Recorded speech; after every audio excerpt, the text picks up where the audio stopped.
X-Men The Last Stand.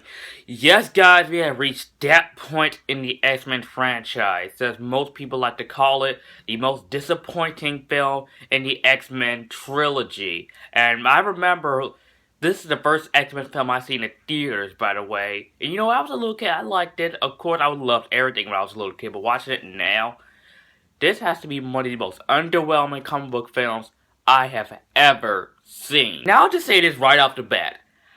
I don't hate X-Men: The Last Stand. I do not think it is a terrible movie. I would not put it in my top 10 worst comic book films. Heck, it wouldn't be not in the top 15. Because honestly, there are some things I like about X-Men: The Last Stand, and there are some things that I hate about X-Men: The Last Stand. So don't expect for this review to be a complete rant, because trust me, we will get there. But before I will get to the negatives, I'll start off with the positives. First, Hugh Jackman is always great as Wolverine. Halle Berry improved over the last two films because she was just bland in those last two films, even though I enjoyed them much more than this movie. That's saying a lot. I didn't mind the addition of Angel in this film. I thought Angel looked pretty cool in this movie. I didn't mind Angel. Beast was freaking great in this film. Kelsey Grammer did an excellent job as Beast, which, by the way, this is the only film where we have the original 5 X-Men members, and that is Beast, Cyclops, Jean Grey, Iceman, and Angel. Honestly, I wish we would get to see one scene with all the original 5 X-Men members together. But honestly, we didn't, which is kind of a letdown to me. We get to see Iceman in his full ice form. That was freaking awesome. I was waiting for that since X-Men 2 to see that. Actually, X-Men 1, since he was in the first one. But it's cool to see Iceman in his ice form when he's fighting against his brother. And honestly, one more thing. The Cure storyline. I don't mind that storyline in this film, but because it's very interesting that mutants doesn't want their powers anymore and they want to be accepted by humans. But at the same time, we have it with the Phoenix Saga storyline, which the movie is based off of.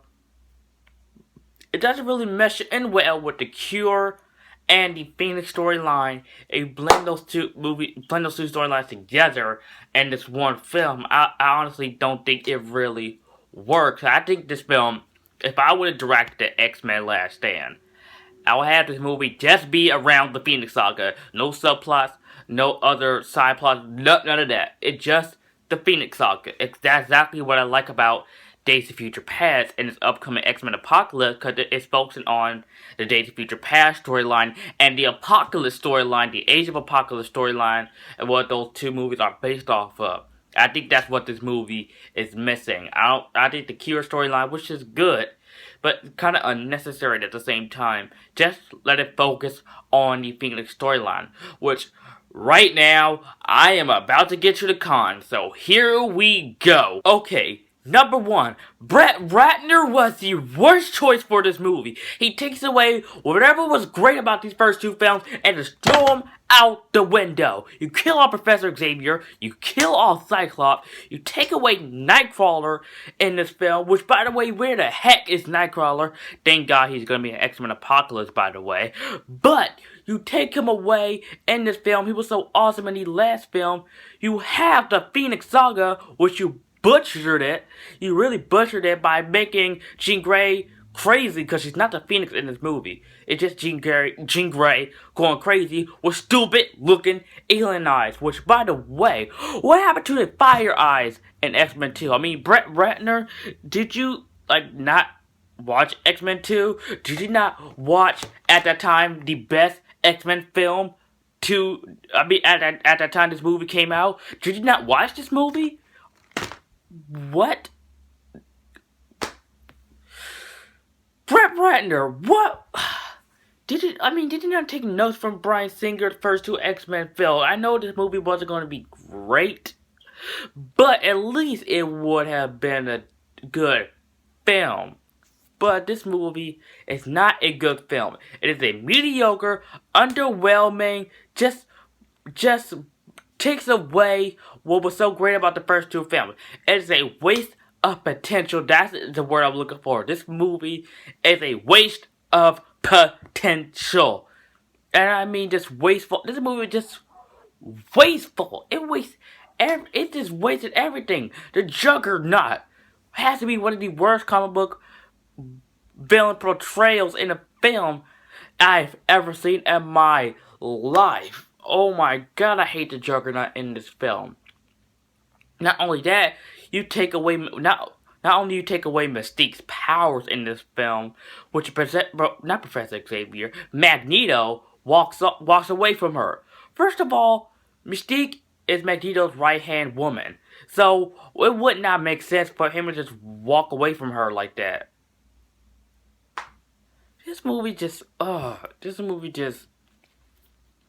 So I mean, this is not a terrible movie. This is not Batman and Robin or Spider-Man 3 or Fantastic. Oh my god, why did I have to say that movie's name?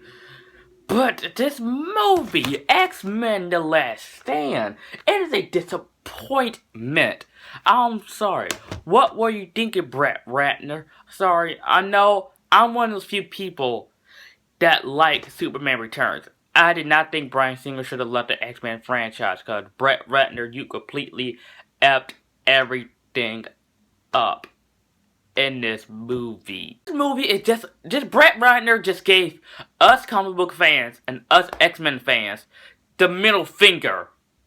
And really, we kind of gave you the middle finger back, because that timeline is all reversed now thanks to Days of Future Past. So, we gave the middle finger back to you, Brett Ratner. That's reverse psychology. We did reverse psychology on your butt now. What do you got to say about that?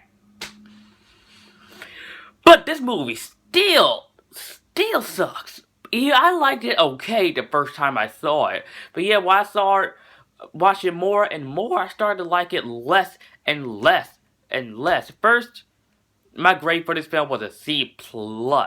Actually, no, before I gave it a C+, it was like a B. And I was like, wait a minute, why would I give this movie a B? Matter of fact, I was going to get to the grade right now for this movie. This is a waste of potential. It takes away whatever was great about Bryan Singer's first two films. And Brett Ratner just screwed up the Phoenix Saga royally. Thanks for killing off Cyclops, Professor Xavier, and leaving out great characters like Nightcrawler. For goodness sakes. Brett Ratner, just go back to making Rush Hour movies. I mean, you could never make a comic book movie ever again in your life. I'm going to give X-Men The Last Stand a C-. This movie could have been so much better. Screw this movie. But you know what? Screw this next movie I'm going to talk about. Because that movie is more bullcrap than what we got in this bullcrap movie. So I will be back with my rant on X-Men Origins Wolverine. Guys, let me know what you think of X-Men The Last Stand in the comment section down below. Do you like it? Do you hate it? Do you just think it's just as mediocre like me? But anyways, guys, if you're new to my channel, and if you like this video, like, comment, subscribe, and I'll see you guys next time.